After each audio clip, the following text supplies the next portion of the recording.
Con el economista Ricardo Rodríguez Silvero estamos en línea telefónica. Economista, ¿cómo está usted? Buenos días. Buen día, José Ríos y Mariano Silva. A ustedes y a la audiencia en Ayolas también. Sí, gracias por atendernos, economista. Queríamos conversar contigo principalmente, yo creo que la primera pregunta es, ¿cómo está económicamente el Paraguay? ¿Cómo lo ves vos, economista? Desde el punto de vista macroeconómico, eso significa tomando los datos oficiales que tenemos sobre la situación económica.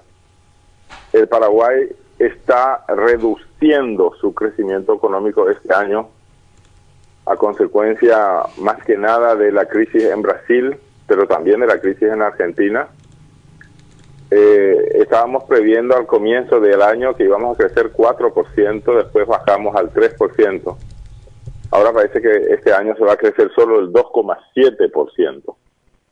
Y eso se debe a que Brasil está teniendo la peor crisis de su historia en los últimos 85 años.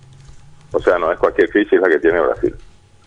Y la crisis en Brasil se manifiesta más que nada en una devaluación masiva. El guaraní, por ejemplo, se ha devaluado en 21% desde enero hasta septiembre de este año. En ese mismo lapso, el Brasil se ha devaluado, es decir, el real brasileño se ha devaluado. ¿Hola? Sí, no, estoy atento escuchando al economista. Sí, estoy escuchando. Sí, el real brasileño se ha devaluado en más del 30%. Algunos estiman la devaluación del real brasileño en 35%. Eso significa que la diferencia entre 35% y 20%, para usar cifras redondeadas nada más, entre el real brasileño y el guaraní, hace que todavía siga siendo muy barato hacer compras de productos brasileños o ir de vacaciones a Brasil, para poner solamente dos ejemplos, porque todo es ya 15% más barato que acá. Pero eso tiene también sus lados, sus aspectos negativos, digamos, porque como la economía brasileña este año va a caer nada menos que menos 3%, y algunos dicen que puede llegar a caer incluso menos 3,5%, eso es mucho para una de las economías más grandes en el mundo. Es la más grande en toda América Latina, ¿verdad? Claro. Si crece, todo está bien, pero si empieza a caer, y si cae tan fuertemente como 3%, entonces eso significa que los brasileños dejan de comprar productos paraguayos, y esa es mala noticia para las empresas que están aquí en Paraguay y que estaban viviendo de la exportación a Brasil. Entonces esas empresas entran en dificultades, no pueden vender como antes, van a tener que aplicar medidas de racionalización. Eso al comienzo se empieza reduciendo gastos, pero después, si la cosa se pone fea y lleva meses así, ya empiezan también a reducir personal. Y si la cosa se pone peor, porque esa empresa vendía solo al Brasil y de repente vende ya solamente la mitad o menos, y la empresa ahí deja de pagar sus deudas a los bancos, tiene que renegociar créditos, es decir, entra en una situación muy peligrosa esa empresa. En algunos casos las empresas quiebran también, o sea, tienen que cerrar.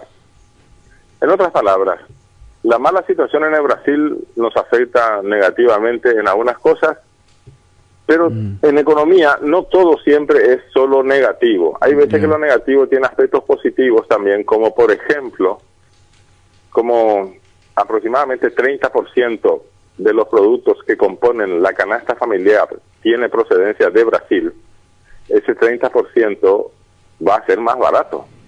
Esa es una buena noticia para los pobres, que dependen muchísimo del precio de los productos que componen la canasta familiar. Si esos precios se reducen en un 10 o en 15%, es buena noticia para ellos.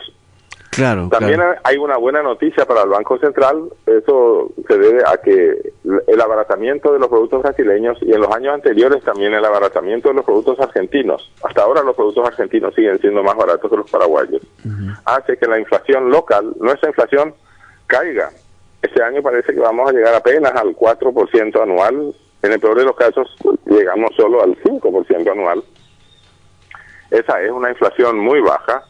Todo el mundo está contento, pero eso se debe no solamente a un mérito de la política monetaria del Banco Central, sino al hecho de que el abaratamiento de los productos más comprados en el país, que son los productos brasileños y argentinos, hace que el precio de la canasta familiar caiga, y esa es una buena noticia para la gente pobre. Estamos profundamente ligados a lo que ocurre en otros países para que nosotros mejore o empeore nuestra situación, economista, ¿no? El país ha estado siempre muy integrado, más que integrado, a Brasil y Argentina. Siempre se ha dicho que en Mercosur el país más abierto ha sido Paraguay. Si uno pone las exportaciones e importaciones que hace Paraguay por un lado y el Producto Interno Bruto en este país por otro lado, uno llega a porcentajes que son los más altos en los países que integran el Mercosur, incluso países asociados a Mercosur, no solamente los países fundadores. Siendo así, Paraguay, un país tan abierto y tan dependiente, sobre todo de Argentina y de Brasil, es obvio que todo lo que ocurre en Argentina y Brasil tiene efectos sobreproporcionales en nuestro país. Claro. Sí, no hay problema. Estamos en contacto nuevamente.